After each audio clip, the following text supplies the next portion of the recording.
एक बेटा पढ़ लिख कर बहुत बड़ा आदमी बन गया। पिता के स्वर्गवास के बाद माँ ने हर तरह का काम करके उसे इस काबिल बना दिया था।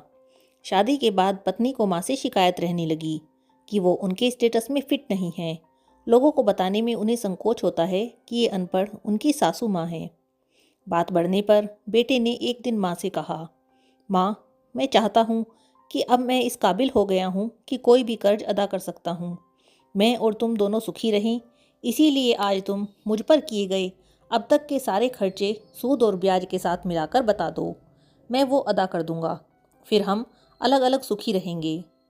माँ ने सोचकर उत्तर दिया, बेटा, हिसाब जरा लंबा है, सोचकर बताना पड़ेगा मुझे, थोड़ा वक्त चाहिए। बेटे ने कहा, माँ, कोई जल्दी नहीं है, 2-4 दिनों में बता देना। रात हुई, सब सो गए। माँ ने एक लोटे में पानी लिया और बेटे के कमरे में आई। बेटा जहाँ सो रहा था उसके एक और पानी डाल दिया। बेटे ने करवट ली। माँ ने दूसरी ओर भी पानी डाल दिया। बेटे ने जिस ओर भी करवट ली, माँ उसी ओर पानी डालती रही। तब परेशान होकर बेटा उठकर खींच कर बोला, माँ, ये क्या है? मेरे पूरे बिस्तर को पानी पानी क्यों कर डाला? माँ बोली, बेटा, तूने मुझसे पूरी जिंदगी का हिसाब बनाने को कहा था। मैं अभी ये हिसाब लगा रही थी कि मैंने कितनी रातें तेरे बचपन में तेरे बिस्तर गीला कर देने से जागते हुए काटी हैं। ये तो पहली रात है और तू अभी से घबरा गया। मैंने अभी हिसाब तो शुरू भी नहीं किया जिसे तू अदा कर पाए।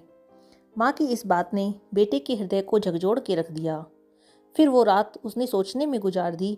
उसे ये एहसास हो गया कि माँ का कर्ज आजीवन नहीं उतारा जा सकता। माँ अगर शीतल छाया है तो पिता बरगद है, जिसके नीचे बेटा उन्मुक्त भाव से जीवन बिताता है।